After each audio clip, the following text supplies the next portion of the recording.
मध्य प्रदेश से एक बड़ी खबर आ रही है। मध्य प्रदेश में उपचुनाव के प्रचार के दौरान पूर्व मुख्यमंत्री और कांग्रेस नेता कमलनाथ की जुबान फिसल गई। कांग्रेस उम्मीदवार के चुनाव के प्रचार के दौरान कमलनाथ ने शिवराज सिंह चौहान की कैबिनेट मंत्री इमरती देवी पर विवादास्पद टिप्पणी कर दी। इमरती देवी मध्य प्रदेश में महिला विकास मंत्री है। प्रचार के दौरान उन्हें सीधे नाम तो नहीं लिया, लेकिन उनका इशारा इमरती देवी की तरफ था।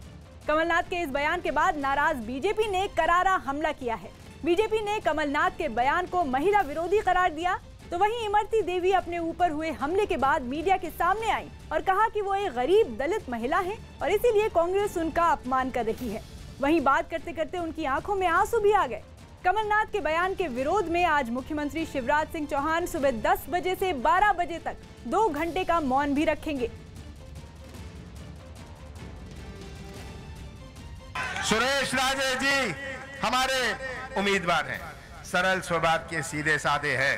ये तो करेंगे, ये उसके जैसे नहीं है। क्या उसका नाम जो मैं क्या उसका नाम लूं? आप तो उसको मेरे से ज्यादा पहचानते हैं। आपको तो मुझे पहले ही सावधान कर देना चाहिए था।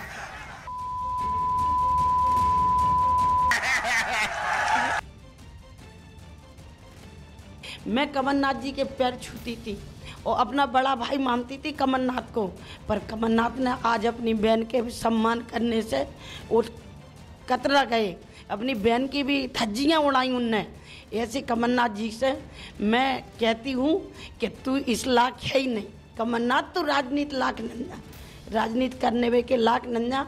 जब तू एक ऐसी महिला से ऐसे बोल सकता है तो तेरी नीयत कितनी खराब होगी। इस वजह से मैं उस पार्टी से बाहर निकली हूँ कि पता नहीं जिसका मुख्यमंत्री इतना गंदा हो तो ऐसी पार्टी में रह के हम क्या कर सकते। क्या इनको हमें अपमानित करने का हक है कि कांग्रेस ने सर्टिफिकेट दिया? ये जब जाओ जिसका अपमान करते। कमलनाथ जी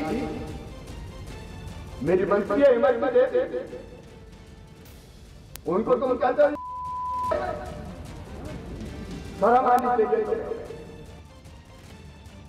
कांग्रेस का सिद्धांत पहले दिग्विजय सिंह जी ने मीनाक्षी नटराजन जी के बारे में कहा था, कुछ मुझे याद नहीं, मंदसौर में। अब कमलनाथ जी ने कहा इमरती जी के बारे में कि आइटम अजय सिंह जी कहते हैं जलेबी। ये सोच है महिलाओं के प्रति। मैं आह्वान करता हूं मध्य प्रदेश की एक एक महिला को कि अपने मान सम्मान के लिए ऊपर उठकर ऐसे पुरुषों को सबक सिखाना और ऐसे दलों को सबक सिखाना।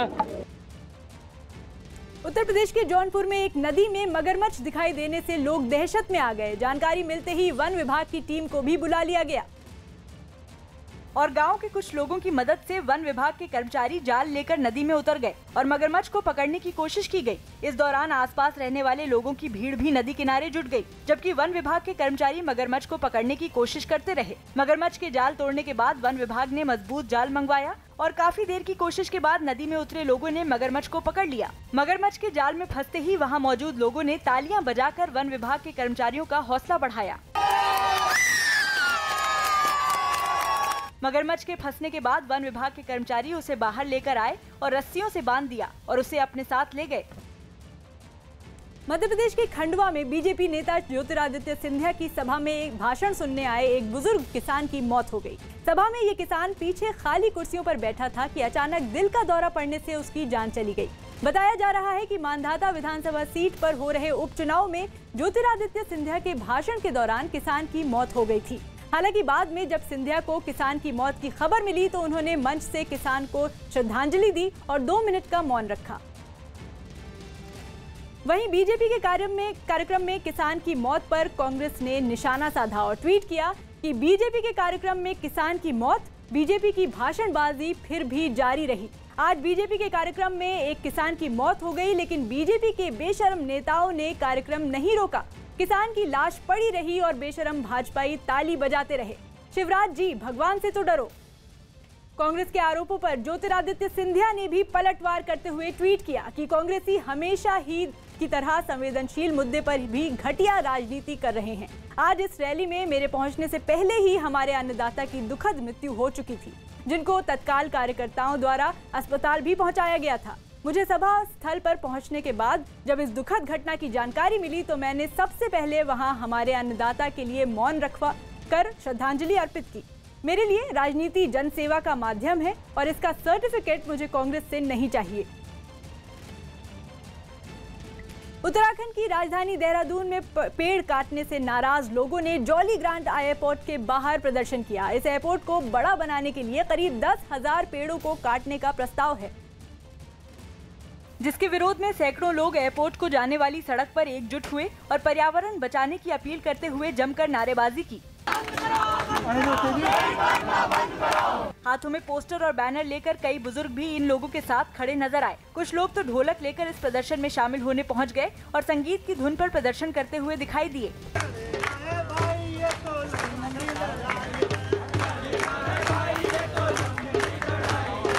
भारी संख्या में लोगों के पहुंचने के बाद इन लोगों ने जुलूस भी निकाला और नारेबाजी करते हुए पेड़ों को बचाने की अपील की। न्यूज 18 से खास बातचीत में गृह मंत्री अमित शाह ने दावा किया कि पीएम मोदी की लहर से बिहार चुनाव में जेडीयू को भी फायदा होगा। अमित शाह के मुताबिक पीएम मोदी की पूरे देश में लहर है और बिहार चुनाव में इससे जेडीयू की सीटें भी बढ़ेंगी और बिहार चुनाव के बाद नीतीश कुमार ही मुख्यमंत्री बनेंगे। मैंने ये भी सुना है कि आपके इंटरनल सर्वेस कह रहे हैं कि वहाँ आज भी मोदी जी की एक बहुत बड़ी लहर है। एंटी इनकम्बेंसी जरूर होगा, वो हो जाता है, स्वाभाविक है इतने सालों के बाद, मगर मोदी जी की एक लहर है, वेव है, और हो सकता है आपकी सीट आपके पार्टनर से ज़्यादा, नीतीश जी से ज़्यादा सीटें आप लोग लेकर आए। भैया, मोदी जी की लहर सिर्फ बिहार में नहीं है जी, देश भर में है, बिहार में भी है, और स्वाभाविक रूप से उसका फायदा सिर्फ हमें नहीं होता है, जदयू को भी होगा, क्योंकि जदयू हमारा साथी है, हम साथ में चुनाव लड़ रहे हैं। तो मोदी जी की लहर से सिर्फ बीजेपी की सीटें बढ़ेगी ऐसा नहीं होगा, जदयू की इतनी ही सीटें बढ़ेगी जितनी बीजेपी की बढ़ेगी। हम लगभग बराबर सीटें लड़ रहे हैं, एक सीट जदयू हमसे ज़्यादा लड़ रहा है, बराबर सीटें लड़ रहे हैं। और मैं अभी भी कहता हूं कि आप कितना भी जवाब ढूंढने का प्रयास करिए, बिहार के अगले मुख्यमंत्री नीतीश कुमार। बिहार के कांग्रेस प्रभारी शक्ति सिंह गोहिल ने बिहार चुनाव को लेकर अमित शाह के दावे पर पलटवार किया। उन्होंने दावा किया कि अमित शाह का दावा बिहार चुनाव में पूरी तरह से गलत साबित होगा। अमित शाह जी ने खुद कहा था कि चुनाव के वक्त हम जो कहते हैं उसको करना थोड़ी ही होता है, वो तो जुमला होता है। तो उन्हीं की बात को अगर मान ले तो बिहार में चुनाव चल रहा है, ये सारे जुमले हैं। ये बी टीम की तहत चिराग पासवान जी को लगाया है और सिर्फ बी टीम पे सीमित नहीं रखा है, दूसरी ओर ओवैसी भी उनकी बी टीम है। तो किसी भी तरह से भाजपा नंबर 1 पार्टी उसको बनाना है। जेडीयू के महासचिव आरसीपी सिंह ने न्यूज 18 पर अमित शाह के दिए बयान पर कहा कि बिहार में इस बार पीएम मोदी और सीएम नीतीश के नेतृत्व में एनडीए की सरकार बनने जा रही है और 2010 में जो 206 सीटें एनडीए के खाते में आई थी, इस बार उससे भी कहीं ज्यादा रिकॉर्ड जीत दर्ज होगी। हमारे जो कार्यकर्ता हैं उन सब का ये प्रयास है कि इस बार एनडीए अपना जो 2010 में हमारा जो रिजल्ट था 206 सीटें हमने प्राप्त की, उससे भी ज़्यादा सीट हम बिहार में प्राप्त करें और फिर से जो बिहार में एनडीए की सरकार बने उसका नेतृत्व आदरणीय नीतीश बाबू करें। अमित शाह के बिहार में मोदी लहर की बात पर एलजेपी नेता विजय प्रसाद सिंह ने कहा कि बिहार में एलजेपी बीजेपी के साथ मिलकर सरकार बनाएगी और उन्हें नीतीश किसी भी रूप में स्वीकार्य नहीं है। अमित शाह जी कहते हैं कि गठबंधन है जनता दल यू के पास, तो आप लोग प्रेस मीडिया के लोग हैं, सबसे पहले जनता दल यू का जितना भी होर्डिंग लगा है, जितनी भी गाड़ियां निकली है, सबसे पहले जनता दल यू की निकली है। कहीं पर भी माननीय मुख्य प्रधानमंत्री जी का या अमित शाह जी का फोटो उस पर नहीं लगा हुआ है। नीतीश जी अपने चेहरे पर चुनाव लड़ रहे हैं, भाजपा के बदौलत नहीं लड़ रहे हैं, हम भाजपा के बदौलत चुनाव लड़ रहे हैं। असम और मिजोरम सीमा पर करीमगंज इलाके में हुई हिंसक झड़प में 4 लोग बुरी तरह से घायल हो गए। कुछ जगहों पर भीषण आगजनी भी की गई। इस इलाके में पिछले कई सालों से जारी सीमा विवाद पर अचानक गुस्सा भड़क गया और आरोप है कि असम पुलिस के कुछ जवानों ने वहां बनाए जा रही कुछ झोपड़ियों में आग लगा दी। एक दिन पहले हुई इस आगजनी की कुछ तस्वीरें भी सामने आई। जिनमें रात के अंधेरे में कुछ लोग झोपड़ियों में आग लगाते हुए नजर आए। थोड़ी ही देर में वहां आग की ऊंची ऊंची लपटें उठती दिखाई दी। कुछ लोग वहां तोड़फोड़ करते हुए भी दिखे। इस आगजनी की वजह से असम और मिजोरम की सीमा पर तनाव बढ़ गया, जिसकी जानकारी मिलते ही असम के पर्यावरण मंत्री समेत कई अधिकारी वहां पहुंचे और जिस जगह ये आग लगाई गई थी वहां का भी दौरा किया। अधिकारियों ने इलाके के लोगों से शांति बनाए रखने की अपील भी की। Government of Assam is committed to protect the people of Assam and also protect the harmony between the two states. तनाव की वजह से पूरे इलाके में भारी सुरक्षा बल तैनात कर दिया गया। वहां रहने वाले लोगों ने मिजोरम के लोगों पर जबरन असम की जमीन पर कब्जा करने का आरोप लगाया। नेशनल 306 नंबर हाईवे पे वहाँ पे भी वो लोग जबरदस्ती घुस रहा है। इनलीगल जबरदस्ती असम का जो जमीन है वो हड़पने का कोशिश कर रहा है। तनाव बढ़ने के बाद करीमगंज के जिलाधिकारी ने वहाँ धारा 144 लगा दी। कोरोना बढ़ने के बावजूद कोलकाता में हजारों की संख्या में लोग दुर्गा पंडाल पहुंचे। पश्चिम बंगाल में कोरोना मामले बढ़ने के बावजूद भी कोलकाता के पूजा पंडालों में हजारों की संख्या में लोग पहुंचे। इस दौरान सोशल डिस्टेंसिंग का जरा भी पालन नहीं किया गया। मध्य प्रदेश के मुख्यमंत्री शिवराज सिंह चौहान अपनी उम्मीदवार इमरती देवी पर कमलनाथ की अभद्र टिप्पणी के विरोध में आज 10 बजे से 2 घंटे का मौन व्रत रखेंगे। मध्य प्रदेश के खंडवा में बीजेपी नेता ज्योतिरादित्य सिंधिया की जनसभा में एक किसान की अचानक मौत हो गई। जम्मू कश्मीर के राजौरी और पुंछ में हजारों की संख्या में लड़के और लड़कियों ने बीएसएफ की परीक्षा में भाग लिया। भोजपुरी अभिनेता और गायक खेसारी लाल यादव ने बिहार के छपरा में महागठबंधन के उम्मीदवार के लिए जनसभा को संबोधित किया। इस दौरान हजारों की संख्या में लोगों की भीड़ उमड़ पड़ी। उत्तराखंड के देहरादून में घरेलू एयरपोर्ट को अंतर्राष्ट्रीय एयरपोर्ट में बदलने के लिए 10,000 से ज्यादा पेड़ काटे जाने के खिलाफ हजारों लोगों ने विरोध प्रदर्शन किया। मध्य प्रदेश के भोपाल में एक आदमी ने अपनी ससुराल की छत पर चढ़कर नीचे कूदने का हाई वोल्टेज ड्रामा किया, क्योंकि उसकी पत्नी के घरवाले उनके प्रेम विवाह करने से नाराज रहते थे। हालांकि पुलिस ने आदमी को समझाकर नीचे उतार लिया और दोनों परिवारों का समझौता करा दिया। दिवंगत पूर्व वित्त मंत्री अरुण जेटली के बेटे रोहन जेटली डीडीसीए के निर्विरोध अध्यक्ष चुन लिए गए। वो 30 जून 2021 तक इस पद पर बने रहेंगे। बाकी 5 पदाधिकारियों के लिए चुनाव 5, 6 और 8 नवंबर को होंगे और 9 नवंबर को नतीजे घोषित किए जाएंगे। बीसीसीआई अध्यक्ष सौरव गांगुली के मुताबिक देश में घरेलू क्रिकेट सत्र 1 जनवरी से शुरू होगा। इसके लिए रविवार को हुई बैठक में आगामी सत्र के लिए चर्चा की गई। खबर है कि गायिका नेहा कक्कड़ अपने बॉयफ्रेंड रोहन प्रीत से 26 अक्टूबर को शादी करने जा रही हैं, जिसका कार्ड भी सोशल मीडिया पर वायरल हो रहा है। केंद्रीय गृह मंत्री अमित शाह ने बिहार की सियासत से जुड़े तमाम कयासों पर विराम तो लगाया ही, साथ ही अमित शाह ने चिराग पासवान और उनकी पार्टी एलजेपी को लेकर भी रुख साफ कर दिया है। अमित शाह ने न्यूज 18 इंडिया को दिए सुपर एक्सक्लूसिव इंटरव्यू में कहा कि चिराग पासवान ने खुद ही गठबंधन से निकलने का फैसला किया। लोक जनशक्ति पार्टी के मुखिया चिराग पासवान एक बार फिर मीडिया के सामने आए और गठबंधन से निकलने की वजह बताई।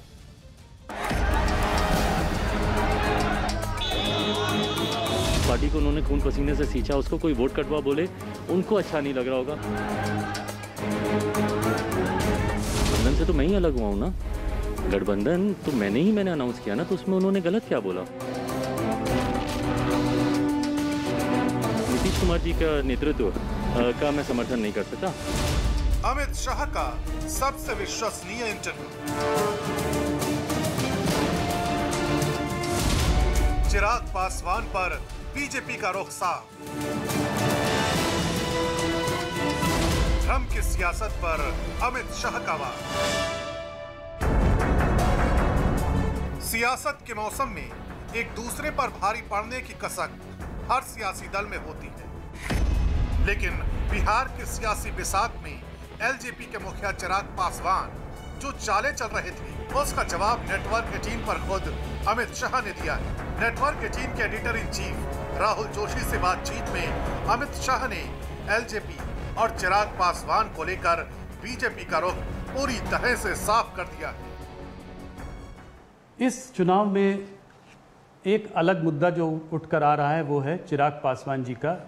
पहले वो आपके साथ थे, अब वो आपके साथ नहीं हैं। कुछ लोग कह रहे हैं वो अभी भी साथ में हैं। कल ही मैं उनका स्टेटमेंट देख रहा था, कह रहे थे कि मैं अपना सीना चीर के अगर दिखाऊं तो उसमें मोदी जी बसे हुए हैं। तो अगर ऐसा है तो फिर वो आपके साथ क्यों नहीं है? 143 सीटों पर चुनाव लड़ रहे हैं। अब मेरे साथ क्यों नहीं है, हमारे साथ क्यों नहीं है, इसका जवाब तो चिराग जी ही दे सकते हैं। मगर मैं पहले बहुत दुखद घटना अभी अभी हुई, श्री रामविलास जी हमारे साथ नहीं रहे जी।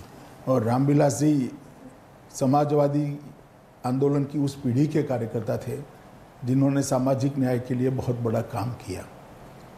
लगभग 5 दशक तक देश की राजनीति को वो योगदान करते रहे और बिहार के ही थे और खास कर दलितों के लिए बहुत बड़े नेता रहे। मैं श्री रामविलास पासवान जी को श्रद्धांजलि देना चाहता हूं। और जहां तक लोजपा भाजपा जदयू के गठबंधन का सवाल है, भाजपा की ओर से जदयू की ओर से लोजपा को उचित जो बनती थी वो सीटों को कई बार ऑफर किया गया, कई बार नेगोशिएशन भी किया गया। अभी अभी मैंने अखबार में पढ़ा कि मैंने नहीं कहा, उन्होंने नहीं कहा, ये भी सच नहीं है। मेरी भी चिराग भाई के साथ कई बार बात हुई कि इतनी सीट बनती है, इतनी सीटों पर आप मान जाइए और अगर कुछ है तो नेगोशिएशन के लिए आइए। नेटवर्क 18 पर अमित शाह के सुपर एक्सक्लूसिव इंटरव्यू के बाद एक बार फिर चिराग पासवान सामने आए और उन्होंने भी ये साफ कर दिया कि बिहार चुनाव में अकेले लड़ने की रणनीति उनकी अपनी थी। ठीक कह रहे हैं आदरणीय अमित शाह जी, गृह मंत्री हैं, जानकार हैं, बहुत वरिष्ठ सम्मानित नेता हैं और मेरे तो व्यक्तिगत तौर पर मैं उनका बहुत बड़ा प्रशंसक हूँ। जो कह रहे हैं वो ठीक कह रहे हैं। मौजूदा दौर में बिहार की सियासत को लेकर विरोध का जो बीज एलजेपी के मुखिया चिराग पासवान ने बोया है, उसमें एक तरफ नीतीश का विरोध है तो दूसरी तरफ चिराग का मोदी प्रेम। लेकिन अब एनडीए की घटक दल जेडीयू ने भी अमित शाह के दावे को सही बताया है। अमित शाह जी के न्यूज़ 18 को दिए गए इंटरव्यू ने सारी चीज़ें साफ साफ कर दी। श्री चिराग पासवान का ये कहना कि उनके सैद्धांतिक मतभेद थे और सीटों पे कोई चर्चा नहीं हुई, इस पर भी अमित शाह जी ने भंडाफोड़ किया है। वो बराबर श्री चिराग पासवान को उनकी पार्टी की हैसियत के मुताबिक उनको सीटें दे रहे थे। दरअसल चिराग पासवान ने करीब 4 महीने पहले से ही बिहार में नीतीश कुमार के विरोध की रेखा खींच दी थी, लेकिन बीजेपी ने भी नीतीश कुमार को लेकर अपना स्टैंड क्लियर कर रखा है। अगर वो सफल होते हैं, नीतीश कुमार को कमजोर करते हैं तो एनडीए कमजोर होगा। तो मुझे लगता है कि ये वैसा तो नहीं होने देंगे। यही वजह है कि चिराग पासवान से जब बीजेपी के साथ भविष्य की संभावनाओं पर सवाल किया गया तो उन्होंने एक बार फिर ये साफ कर दिया कि नीतीश कुमार का नेतृत्व उन्हें मंजूर नहीं होगा। मैं बिल्कुल बनाऊंगा, पर हाँ उस सरकार का नेतृत्व अगर नीतीश कुमार जी करेंगे तो मैं राज्य में, मैं विपक्ष में मैं बैठना मैं चाहूँगा। राज्य में मैं नीतीश कुमार जी का नेतृत्व का मैं समर्थन नहीं कर सकता। हाँ मैं ज़रूर चाहता हूँ, मेरा सपना है और मेरा संकल्प है कि भाजपा के नेतृत्व में सही मायनों में बिहार में डबल इंजन सरकार बने। भाजपा के नेतृत्व में केंद्र में सरकार, भाजपा के नेतृत्व में बिहार में सरकार, भाजपा के नेतृत्व में भाजपा लोजपा सरकार। वहीं अमित शाह के इंटरव्यू पर जब एलजेपी के रामेश्वर चौरसिया से सवाल किया गया तो उन्होंने क्या कहा, ये भी सुनना जरूरी है। आप देखिए 4 महीने से चल रहा था तो अमित शाह जी ने बिल्कुल सही बोला, जेडीयू और बीजेपी का गठबंधन है, गठबंधन से एलजेपी बाहर हो गई क्योंकि एलजेपी के साथ समझौता नहीं है, नहीं होना भी नहीं था। इसलिए कि जो व्यक्ति 4 महीना पहले बोल दिया कि हम नीतीश कुमार के भ्रष्टाचार के साथ नहीं चल सकते। उधर एलजेपी और बीजेपी के बीच चल रहे इस सियासी घमासान के बीच विपक्षी पार्टियां भी कूद पड़ी। कांग्रेस नेता तारिक अनवर ने यह दावा किया है कि यह बीजेपी का नया प्लान है, लेकिन एक बार भी भारतीय जनता पार्टी ने उसमें हस्तक्षेप नहीं किया और आज भी जब वो अलग चुनाव लड़ने का उन्होंने ऐलान किया तो एनडीए से बाहर करने की हिम्मत भारतीय जनता पार्टी को नहीं हुई। तो इसका दो अर्थ निकलता है, या तो भारतीय जनता पार्टी का नेतृत्व कमज़ोर है जो चिराग पासवान के खिलाफ या उनकी पार्टी के खिलाफ एक्शन नहीं ले पा रहा है, उनको एनडीए से बाहर नहीं कर रहा है, या ये माना जाए कि भारतीय जनता पार्टी की सहमति है, वो जो कुछ कर रहे हैं वो भारतीय जनता पार्टी के सहमति से कर रहे हैं। बिहार की सियासी फिजाओं में भले ही वार पलटवार का दौर चल रहा हो, लेकिन अमित शाह के मास्टर स्ट्रोक ने एक बार फिर ये साबित कर दिया है कि बात जब सियासी मोर्चे पर प्लानिंग की आती है तो अमित शाह के मुकाबले कोई दूसरा नजर नहीं आता। पाकिस्तानी खुफिया एजेंसी आईएसआई ने भारत के खिलाफ पीओके में एक बड़ी बैठक की है। न्यूज 18 के संदीप बोल के हवाले से खबर है कि इस बैठक में सर्दियों से पहले बड़ी घुसपैठ और भारत में बड़े आतंकी हमले करने का फरमान सुनाया गया है। पीओके के कोटली में 4 और 7 अक्टूबर को हुई इस बैठक में आतंकी संगठनों के मुखिया सैयद सलाहुद्दीन और हाफिज सईद समेत सभी आतंकी संगठनों के मुखिया शामिल हुए थे। रिपोर्ट के मुताबिक हर आतंकी संगठन को 20-20 लाख रुपए दिए गए और बड़े ऑपरेशन को अंजाम देने पर 30-30 लाख रुपए अलग से देने का वादा किया गया। मुंबई से ड्रग्स कनेक्शन से जुड़ी एक बड़ी खबर आ रही है। फिल्म इंडस्ट्री में ड्रग्स कनेक्शन के मामले में एनसीबी ने एक और गिरफ्तारी की है। जिस शख्स की गिरफ्तारी की गई है बताया जा रहा है कि वो एक जाने माने अभिनेता की महिला मित्र का भाई है। गिरफ्तार शख्स अफ्रीकी नागरिक बताया जा रहा है। इस शख्स के पास से एनसीबी को ड्रग्स भी मिली है जिसे जब्त कर लिया गया है। गिरफ्तारी के बाद आरोपी को वीडियो कॉन्फ्रेंसिंग के जरिए कोर्ट में पेश किया गया, जिसके बाद कोर्ट ने उसे 2 दिन की रिमांड पर भेज दिया है। उत्तर प्रदेश के प्रयागराज में बाहुबली अतीक अहमद के करीबी जुल्फिकार के अवैध तरीके से बनाए गए मकान को प्रशासन की टीम ने गिरा दिया। दावा किया गया कि यह मकान बिना नक्शा पास किए बनाया गया था, जिसको गिराने के लिए प्रशासन की टीम वहां पहुंच गई, लेकिन वहां रहने वाली कुछ महिलाएं सड़क पर खड़ी हो गईं और तोड़फोड़ की कार्रवाई का विरोध किया, जिसके बाद वहां तैनात पुलिस ने इनको हटाने की कोशिश की, लेकिन इन महिलाओं का हंगामा काफी देर तक चलता रहा, जिसके बाद वहां पहुंचे कुछ लोगों ने पुलिस वालों से बात कर हंगामा कर रही महिलाओं को वहां से हटा दिया, जिसके बाद प्रशासन की टीम ने इस 3 मंजिला मकान को मशीनों की मदद से गिरा दिया। कुख्यात अपराधी जुल्फकार उर्फ तोता की संपत्ति है। इसका मानचित्र स्वीकृत कराए बिना अवैध निर्माण कराया गया था। ये 3 मंजिला निर्माण है। अतीक अहमद का करीबी माने जाने वाला जुल्फिकार इस वक्त जेल में बंद है और उस पर हत्या और धमकी के कई मुकदमे दर्ज हैं। एलएसी पर भारत चीन विवाद पर भारत के गृह मंत्री अमित शाह का कहना है कि भारत चीन को हर स्तर पर जवाब देने में सक्षम है और भारत अपनी एक-एक इंच जमीन को लेकर जागरूक है और उसको कोई नहीं छीन सकता। भारतीय गृह मंत्री के बयान की तस्दीक डीआरडीओ के उस वीडियो ने कर दी जिसमें 18 अक्टूबर को सुपरसोनिक क्रूज मिसाइल ब्रह्मोस के सफल परीक्षण की तस्वीरें नजर आ रही हैं। इस एक वीडियो में चीन के लिए भारत का वो करारा जवाब छिपा है जिसे देखकर चीन के होश उड़ना तय है।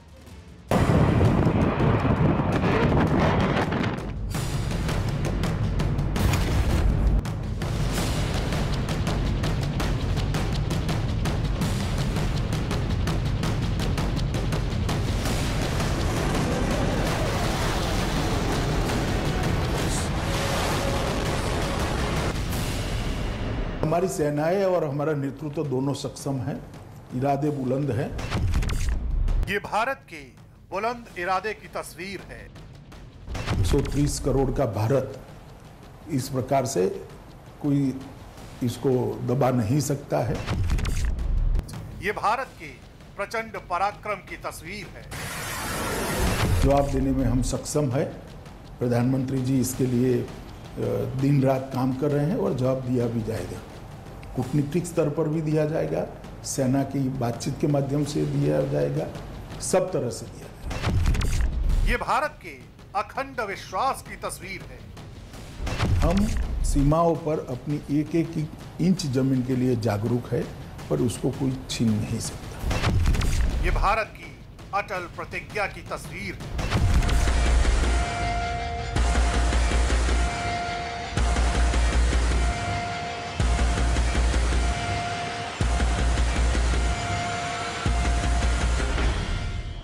ये एक तस्वीर चीन की नींद उड़ा देने के लिए काफी है। ये एक तस्वीर चीन के होश उड़ा देने के लिए काफी है। ये दुनिया की सबसे तेज सुपरसोनिक क्रूज मिसाइल ब्रह्मोस के एक नए वर्जन के सफल परीक्षण की तस्वीर है।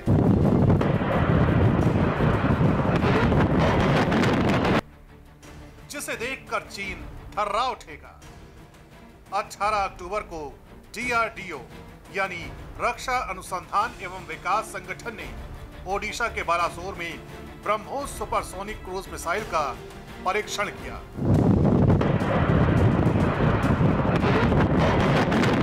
डीआरडीओ के मुताबिक ये परीक्षण चांदीपुर के ITR से किया गया, जो सफल रहा। सूत्रों के मुताबिक भारतीय नौसेना के स्वदेशी स्टील्थ डिस्ट्रॉयर INS चेन्नई से ब्रह्मोस सुपरसोनिक क्रूज मिसाइल का सफलतापूर्वक परीक्षण किया गया। परीक्षण के दौरान ब्रह्मोस ने अरब सागर के एक टारगेट को अपने अचूक निशाने से उड़ा दिया। चीन और पाकिस्तान के लिए बेहद खतरनाक साबित हो जाता है।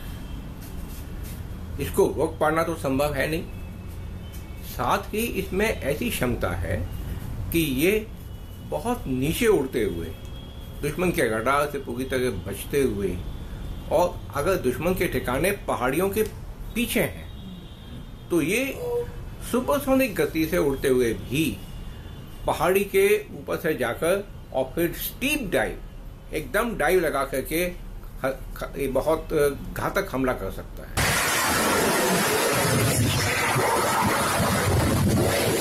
डीआरडीओ के मुताबिक ब्रह्मोस मिसाइल जमीन, आसमान और समंदर से भी दागी जा सकती है।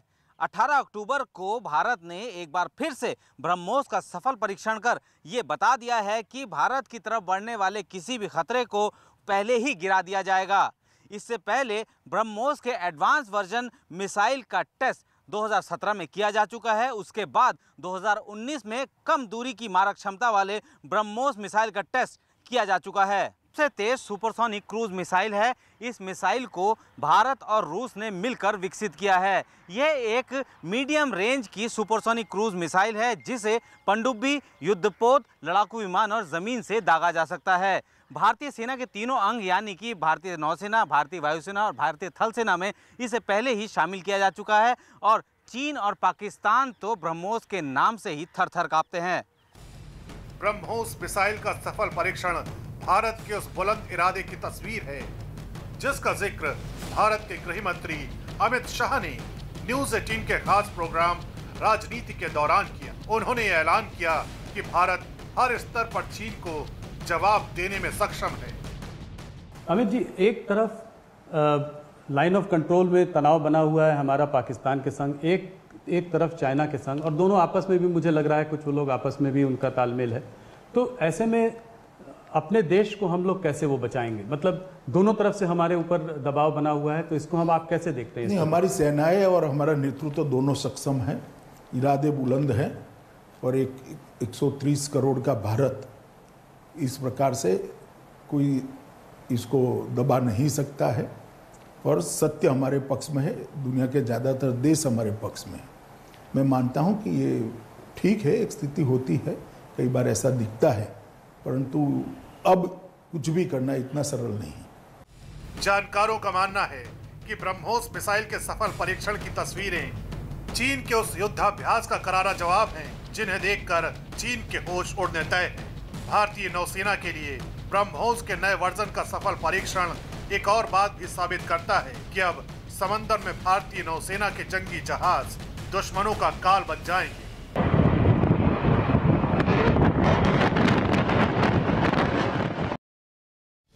पंजाब के अमृतसर में कई लोगों ने सरकार के खिलाफ कैंडल मार्च निकाला। प्रदर्शन में शामिल लोग उन पीड़ित परिवारों से थे जिनके अपने 2 साल पहले दशहरे पर हुए दर्दनाक रेल हादसे में मारे गए थे, और हादसे के तुरंत बाद सरकार ने इन्हें मुआवजा देने के साथ ही पक्की नौकरी देने का भी वादा किया था।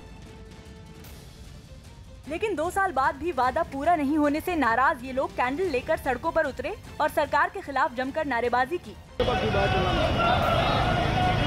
इन लोगों ने सरकार पर आरोप लगाया कि हादसे के 2 साल के बाद भी नौकरी देने का वादा पूरा नहीं किया। हम भंडारी पुल के बिल्कुल बीचों बीच बैठेंगे और सारा जाम लगाएंगे और तब तक नहीं उठेंगे जब तक इन्होंने जो हमारे साथ जो झूठे वादे किए हैं जब तक पूरे नहीं करेंगे। प्रदर्शन में शामिल पीड़ित परिवारों ने सरकार पर अनदेखी करने के आरोप भी लगाए। 2 साल पहले दशहरे के दिन हुए इस हादसे में 58 लोगों की मौत हो गई थी। सीएम योगी ने वीडियो कॉन्फ्रेंसिंग के माध्यम से उत्तर प्रदेश की महिलाओं से बात की। इस दौरान बलिया की एक महिला से बात करते हुए सीएम योगी ने कहा कि अब उन्हें बलिया का नाम लेने से भी डर लगता है। आपको शादी नवरात्र की हार्दिक शुभकामनाएं सर। आपको भी और आपके पूरे बलिया वासियों को भी। अब तो बलिया का नाम लेने में भी हमें डर लग रहा है।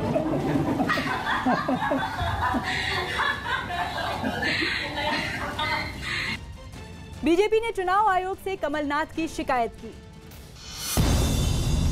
भोपाल में बीजेपी प्रतिनिधिमंडल ने चुनाव आयोग से मिलकर इमरती देवी पर कमलनाथ की अभद्र टिप्पणी की शिकायत की और उन पर सख्त कार्रवाई की मांग की। चंडीगढ़ में रामलीला के कलाकारों ने राम, लक्ष्मण और रावण के किरदारों में सड़कों पर उतरकर लोगों को कोरोना के खिलाफ सावधानी बरतने के लिए जागरूक किया। यूपी के भदोही में ज्ञानपुर विधानसभा सीट से निषाद पार्टी के बाहुबली विधायक विजय मिश्रा, उनके बेटे और रिश्तेदार पर एक महिला ने रेप का आरोप लगाते हुए केस दर्ज कराया है। पेशे से सिंगर महिला का आरोप है 2014 में विधायक ने एक कार्यक्रम में बुलाकर उसका रेप किया। नीति आयोग ने आशंका जताई कि सर्दियों में कोरोना वायरस एक बार फिर से बढ़ सकता है। कर्नाटक के कुलबर्गी में एनडीआरएफ की टीम ने बाढ़ ग्रस्त इलाकों में फंसे लोगों का रेस्क्यू किया और उन्हें सुरक्षित स्थान पर पहुंचाया। यूपी के प्रयागराज में बाहुबली अतीक अहमद के सबसे करीबी जुल्फिकार उर्फ तोता का 3 मंजिला का अवैध मकान प्रशासन ने जमींदोज कर डाला। आईपीएल के एक बेहद रोमांचक मैच में किंग्स 11 पंजाब ने सुपर ओवर में मुंबई इंडियंस को हरा दिया। खास बात ये रही कि इस मैच में सुपर ओवर भी टाई हो गया, जिसके बाद एक ही मैच में दूसरी बार सुपर ओवर खेला गया। आईपीएल के एक और मैच में कोलकाता नाइट राइडर्स ने सनराइजर्स हैदराबाद को सुपर ओवर में हरा दिया। आईपीएल में आज चेन्नई सुपर किंग्स की राजस्थान रॉयल्स से टक्कर होगी। कोलकाता नाइट राइडर्स के स्पिनर सुनील नरेन के गेंदबाजी एक्शन को आईपीएल की समिति ने सही करार दिया। संदिग्ध गेंदबाजी एक्शन के लिए नरेन की पिछले हफ्ते शिकायत की गई थी। कर्नाटक के कुलबर्गी में बाढ़ की वजह से फंसे लोगों को निकालने के लिए एनडीआरएफ की कई टीमें लगा दी गई। वहां महाराष्ट्र के वीर और उजानी बांधों से पानी छोड़ने से बाढ़ जैसे हालात बन गए और कलबुर्गी जिले के कई गांवों में ये पानी भर गया। बाढ़ में फंसे लोगों को निकालने के लिए एनडीआरएफ की कई टीमें वहां भेज दी गईं। ये लोग रबर की नाव लेकर भी पहुंचे और लोगों को सुरक्षित जगहों पर ले जाने की कोशिश में जुट गए। सबसे पहले महिलाओं और बच्चों को नाव पर बिठाया और सुरक्षित जगहों पर भेज दिया गया। कुछ लोग तो अपना जरूरी सामान उठाकर बच्चों समेत पानी के बीच से गुजरते हुए नजर आए। यहाँ एनडीआरएफ की 4 टीम लगभग जो विजयवाड़ा से आई टीम है, 4 टीम यहाँ डिफरेंट लोकेशन पे गुलबर्गा में काम कर रही है। और ये जो पानी का है लगभग 3 दिन का और का रेनफॉल का एक्सपेक्टेशन किया गया है। थाईलैंड की राजधानी बैंकॉक में इमरजेंसी घोषित होने के बाद भी हजारों छात्र सड़कों पर उतर गए। वहां पिछले कुछ महीनों में राजशाही हटाकर लोकतंत्र बहाल करने की मांग पर प्रदर्शन हो रहे हैं, जिसके बाद वहां इमरजेंसी का ऐलान कर दिया गया। लेकिन इसके बाद भी छात्रों का आंदोलन खत्म नहीं हुआ और बैंकॉक की सड़कों पर हजारों लोग प्रदर्शन के लिए उतर गए। भीड़ इतनी ज्यादा थी कि सड़क पर हर तरफ लोग नजर आए, जबकि एक फ्लाईओवर पर भी लोगों की भीड़ दिखाई दी। इन लोगों ने राजशाही के खिलाफ जमकर नारेबाजी की। इस प्रदर्शन की वजह से वहां से गुजरने वाले लोगों को भी भारी परेशानी का सामना करना पड़ा, जबकि चारों तरफ पुलिस वाले भी तैनात दिखाई दिए। शाम होते होते वहां लोगों की भीड़ और बढ़ गई और सभी लोग जमकर नारेबाजी करते रहे। हंगामा बढ़ता देख सुरक्षा बल के जवानों ने इन लोगों पर पानी की बौछार की, जिसके बाद ये लोग इधर उधर भागते हुए दिखाई दिए, जबकि कुछ लोग हाथों में बड़ी छतरी लेकर पानी से बचने की कोशिश करते हुए नजर आए। इन लोगों ने इस प्रदर्शन को भविष्य के लिए लड़ी जा रही लड़ाई बताया। We are here to express ourselves, what we are wanting and what we are expecting for the future as well. थोड़ी ही देर में ये लोग फिर एकजुट हो गए और रात के अंधेरे में मोबाइल टॉर्च जलाकर नारेबाजी करते रहे। राजस्थान के कोटा में एक ट्रक हादसे का शिकार हो गया। NH52 पर ट्रक एक ट्रांसफार्मर से टकरा गया और टक्कर होते ही ट्रक में भीषण आग लग गई। बताया गया कि ट्रक में तेजी से आग पकड़ने वाला केमिकल था, जिसकी वजह से ट्रक में भीषण आग लग गई। आग इतनी भयानक थी कि आसपास अफरा तफरी मच गई। गनीमत रही कि वक्त रहते ड्राइवर ट्रक से बाहर कूद गया और उसे मामूली चोटें ही आई। इस आग में ट्रक और उसमें रखा पूरा सामान जलकर राख हो गया। दमकल ने 4 घंटे की कड़ी मशक्कत के बाद आग पर काबू पाया। इस दौरान हाईवे पर लंबा जाम लगा रहा।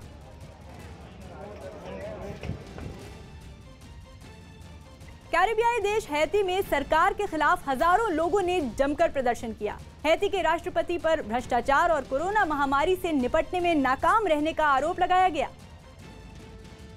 और इन्हीं मुद्दों पर देश के कई इलाकों में लोगों ने अपना विरोध जताया। राजधानी पोर्ट ओ प्रिंस से सामने आई तस्वीर में इस इलाके में सैकड़ों लोग प्रदर्शन करते हुए दिखाई दिए। उन्होंने सरकार के खिलाफ अपनी नाराजगी जताने के लिए सड़कों पर आगजनी भी की। लोगों का हंगामा बढ़ने लगा तो पुलिस ने उन पर रबर की गोलियां दाग दी। इसके अलावा भीड़ को हटाने के लिए आंसू गैस के गोले भी दागे गए। इस कार्रवाई से कई प्रदर्शनकारी घायल हो गए।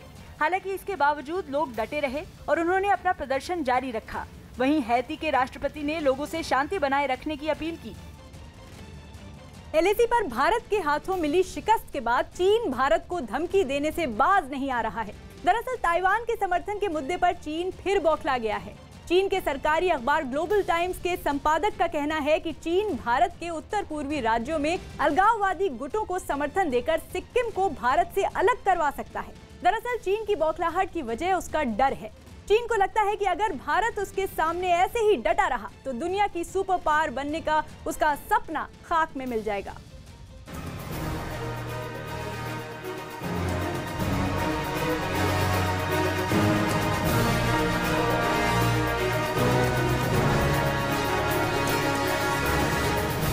ग्लोबल टाइम्स ने फिर दी भारत को धमकी। भारत की ताइवान समर्थन पर बौखलाया चीन। ताइवान मुद्दे पर चीन को लगी मिर्ची। सिक्किम को अलग करने की दी धमकी। गलवान और पैंगोंग में भारत के हाथों मिली करारी शिकस्त खाने के बाद चीन पहले से ही बौखलाया हुआ है और अब भारत के ताइवान को समर्थन देने का ऐलान करने के बाद से चीन बुरी तरह से तिलमिला उठा है। कुछ इस कदर कि चीन के सरकारी अखबार ने भारत को सीधी धमकी दी है। धमकी सिक्किम को अलग कर देने की। चीन के सरकारी अखबार ग्लोबल टाइम्स के संपादक हू शिजिन ने धमकी दी है कि चीन उत्तर पूर्व भारत में अलगाववादी ताकतों को समर्थन देकर सिक्किम को भारत से अलग कर सकता है। हू शिजिन ने ट्वीट किया है, भारत की सामाजिक ताकतें ताइवान के मुद्दे पर खेल रही हैं। उन्हें पता होना चाहिए कि हम उत्तर पूर्व भारत में अलगाववादी ताकतों का समर्थन कर सकते हैं और सिक्किम को अलग कर सकते हैं। इन तरीकों से हम जवाबी कदम उठा सकते हैं। भारतीय राष्ट्रवादियों को अपने बारे में सोचना चाहिए। उनका देश नाजुक है। चीन की 1 पाम 5 फिंगर स्ट्रैटेजी जो है, पाम है तिब्बत और जो 5 उंगली हैं वो हैं सिक्किम, नेपाल, भूटान, अरुणाचल प्रदेश और लद्दाख। तो सिक्किम 5 उंगलियों में से एक महत्वपूर्ण उंगली है। तो उसकी दृष्टि अरुणाचल पे भी लगी है, लद्दाख पे भी लगी है और सिक्किम पे भी लगी है। और भूटान, नेपाल पे तो है ही है। नेपाल को तो काफ़ी हद तक उसने न्यूट्रलाइज कर लिया है, अपने गिरफ्त में ले लिया है। तो ये चीन गिदर भपकी करता है। दरअसल चीन भारत में ताइवान के समर्थन पर बुरी तरह से बौखलाया हुआ है और चीन के बौखलाने की दूसरी वजह यह है कि ताइवान पूरी दुनिया के सामने चीन को सीधे साफ लफ्जों में यह समझा चुका है कि वो कभी भी चीन का हिस्सा नहीं रहा और चीन उसे अपने साथ मिलाने के सपने देखना छोड़ दे। एलएसी पर भी भारत के हाथों मात खाने के बाद चीन दुनिया को दिखाने के लिए बातचीत के जरिए इस मसले को सुलझाने का दिखावा कर रहा है और दूसरी तरफ एलएसी पर भारी तादाद में गोला बारूद और अपने सैनिकों को जमा कर रहा है। चीन दगाबाज है, ये पूरी दुनिया जानती है। लिहाजा एलएसी पर तनाव को कम करने के नाम पर वो बातचीत का दिखावा कर रहा है। जानकारों की माने तो चीन शांति वार्ता के नाम पर भारत पर हमला करने की तैयारी कर रहा है, जबकि भारत पहले से ही चीन की हरकत और फितरत को अच्छी तरीके से भांपते हुए उसने अपनी तैयारी पूरी कर ली है कि अगर चीन किसी भी तरीके की हिमाकत करेगा तो उसको मुंह तोड़ जवाब दिया जाएगा। चीन की बौखलाहट का सबसे बड़ा कारण यही है कि 29 अगस्त को भारत ने चुशूल के इलाके में जिन चोटियों पर कब्जा किया था। भारत के गृह मंत्री अमित शाह ने न्यूज 18 इंडिया के खास प्रोग्राम राजनीति में न्यूज 18 के editor in chief Rahul Joshi से खास बातचीत में ये कहा कि भारतीय फौज हर अतिक्रमण का जवाब देने के लिए तैयार है। शी जिनपिंग जी ने अभी कुछ हाल में कहा, एक कोई मिलिट्री बेस का कहीं पे गए हुए थे, वहाँ पे उन्होंने जो है पीपल्स लिबरेशन पार्टी में कहा कि हमें दिलो दिमाग से जो है वॉर के लिए तैयार रहना चाहिए। क्या कहना चाहेंगे आप इस तरह के? इस पर तो आप कह सकते हैं कुछ। मैं कोई टिप्पणी नहीं करना चाहता। हर देश हमेशा तैयार रहता है, सेनाएं बनी ही इसके लिए हैं। कि अगर कोई अतिक्रमण होता है तो सेना जवाब दे। तो आपको लगता है हमारी सेनाओं को भी इस संभावना के लिए तैयार रहना चाहिए? ये बयान के रेफरेंस में मैं नहीं कह रहा, वैसे ही तैयार होती हमारी सेना जी, वरना भिड़ंत न होती उस दिन। दरअसल चीन चाहता है कि भारत ने LAC की जिन पहाड़ियों पर अपना कब्जा जमा लिया है उन्हें खाली कर दे, लेकिन भारत चीन को साफ कह चुका है कि वो इन इलाकों को तब तक खाली नहीं करेगा जब तक उसकी फौज LAC से पीछे नहीं हट जाती। भारतीय फौज ने चुशुल के कई अहम पहाड़ियों पर कब्जा कर लिया है, जिसकी वजह से इस इलाके में भारत का दबदबा काफी बढ़ गया है। चीन को यह चिंता है कि अगर भारत ने इन चोटियों पर अपनी फॉरवर्ड पोस्ट बना ली तो भारत के पास रणनीतिक बढ़त होगी और चीन से जंग की सूरत में भारतीय सेना चीन की फौज को आसानी से अपना निशाना बना सकती है। ये फेस ऑफ चलता रहेगा, ये लंबा खींचेगा, लेकिन युद्ध चीन करने की हिम्मत नहीं रखता है, क्योंकि यदि युद्ध हुआ तो चीन हारेगा, ये तय है। जब 16 बिहार रेजिमेंट के 40 जवान 300 PLA ट्रुप्स को खदेड़ सकते हैं तो अभी तो हमारे 50,000 बैठे हैं। भारत पूर्वी लद्दाख में LAC यानी लाइन ऑफ एक्चुअल कंट्रोल पर ही नहीं बल्कि एक नई रणनीति के तहत भी चीन को कई मोर्चों पर घेर रहा है। चीन भारत के पड़ोसी म्यांमार में घुसने की फिराक में था, लेकिन भारत ने चीन की साजिश का मुंह तोड़ जवाब देते हुए एक ऐसा चक्रव्यूह बुना जिसका तोड़ चीन के पास नहीं है। भारत म्यांमार की नौसेना को INS सिंधुवीर पनडुब्बी देने जा रहा है। ये म्यांमार के नेवल बेड़े की पहली पनडुब्बी होगी। दरअसल इस इलाके में चीन ने जिस तरह से अपना दबदबा कायम करने की कोशिश की है, उसके बाद भारत भी हिंद महासागर से लेकर दक्षिण चीन सागर तक में अपनी चौकसी बढ़ा दी है। Cooperation in the maritime domain is an important part of our enhanced engagement with Myanmar, and in this context, India will be delivering a Kilo-class submarine, INS Sindhuveer, to the Myanmar Navy. We understand that this will be the first submarine of the Myanmar Navy. This is in accordance with our vision of Sagar, which is security and growth for all in the region. And also, this would be in line with our commitment to build capacities and self-reliance in all our neighboring countries. रक्षा विशेषज्ञों का मानना है कि Asia में सिर्फ भारत ही चीन को टक्कर दे सकता है। लिहाजा चीन भारत पर किसी भी तरह से हावी होने की कोशिश कर रहा है। लेकिन इस बार LAC पर जिस तरह से भारत ने चीन की साजिश का मुंह तोड़ जवाब दिया है, उसे देखकर चीन बौखलाया हुआ है और उसे डर है कि अगर भारत ऐसे ही अपने रवैये पर डटा रहा तो इस इलाके में उसका वर्चस्व खत्म हो जाएगा। लिहाजा चीन अपनी जिद पर अड़ा है तो भारत भी अपनी सरहदों की हिफाजत के लिए हर मुमकिन कदम उठा रहा है। करनाल में कुट्टू का आटा खाने से 25 लोग बीमार पड़ गए। हरियाणा के करनाल में व्रत में खाए जाने वाला कुट्टू का आटा खाने से 25 लोग बीमार पड़ गए, जिनमें कई की हालत अस्पताल में गंभीर बनी हुई है। बिहार के गया में राष्ट्रीय उलेमा पार्टी के उम्मीदवार परवेज ने भैंस की सवारी करते हुए चुनाव प्रचार किया और लोगों से प्रदूषण मुक्त बिहार बनाने की अपील की। हैदराबाद में बाढ़ग्रस्त इलाके का दौरा करने पहुंचे AIMIM और कांग्रेस नेता आपस में भिड़ गए। राजस्थान के करौली में जलाकर मारे गए पुजारी का एक वीडियो वायरल हो गया, जिसमें वो एक पेट्रोल पंप से बोतल में पेट्रोल खरीदता दिख रहा है, जिसके बाद CBCID की टीम वीडियो की जांच में जुट गई। राजस्थान के धौलपुर में कुछ बदमाशों ने बीजेपी नेता मुश्ताक की लाठियों से पिटाई कर डाली। पिटाई की पूरी घटना CCTV में रिकॉर्ड हो गई, जिसके आधार पर पुलिस ने एक आरोपी को गिरफ्तार करने का दावा किया, जबकि बाकी आरोपियों की तलाश जारी है। चीन के शहर चांगचुन में 1000 ड्रोन लाइट का इस्तेमाल कर आसमान में कई सुंदर आकृतियां बनाई गईं, जिनका लोगों ने भरपूर आनंद उठाया।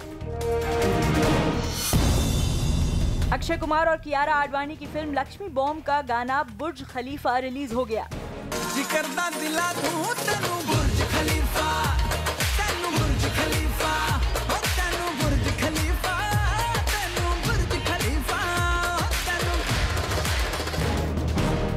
अफगानिस्तान के गौर प्रांत में एक बम धमाके में कम से कम 13 लोगों की मौत हो गई, जबकि 120 से ज्यादा लोग घायल हो गए। थाईलैंड में लगातार 5वें दिन हजारों लोगों ने सड़क पर उतरकर प्रधानमंत्री के खिलाफ प्रदर्शन किया और इस्तीफे की मांग की।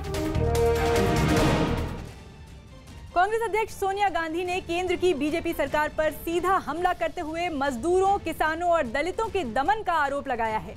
दिल्ली में कांग्रेस महासचिवों की बैठक में सोनिया गांधी ने केंद्र सरकार पर निशाना साधते हुए आरोप लगाया कि देश में दलित समाज का दमन किया जा रहा है। महिला सुरक्षा के मुद्दे पर भी सोनिया गांधी ने निशाना साधते हुए आरोप लगाया कि मासूम बेटियों को सुरक्षा देने के बजाय बीजेपी सरकारें अपराधियों का साथ दे रही हैं। इसके अलावा कांग्रेस अध्यक्ष ने सरकार पर देश की अर्थव्यवस्था को बर्बाद करने और नए कृषि कानूनों के जरिए हरित क्रांति को हराने की साजिश करने का भी आरोप लगाया। देश में पीड़ित परिवारों की आवाज को दबाया जा रहा है। ये कौन सा राजधर्म है? मगर देश पर आए इन चुनौतियों का सामना करने का नाम ही कांग्रेस संगठन।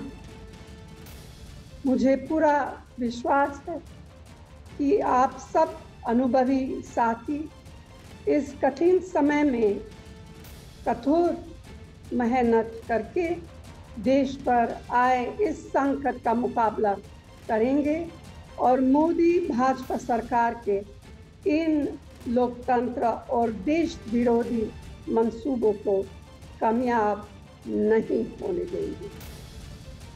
लेबनान में सरकार विरोधी प्रदर्शन के 1 साल पूरे होने पर देश के कई इलाकों में लोग सड़कों पर उतर आए।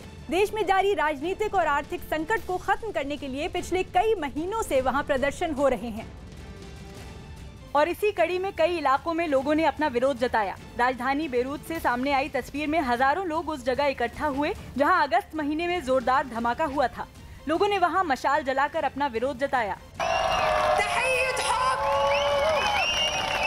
इस दौरान कई लोगों के हाथों में उनके देश का झंडा भी नजर आया। लोगों ने बेरूत धमाके के लिए भी भ्रष्ट सरकार को जिम्मेदार ठहराया।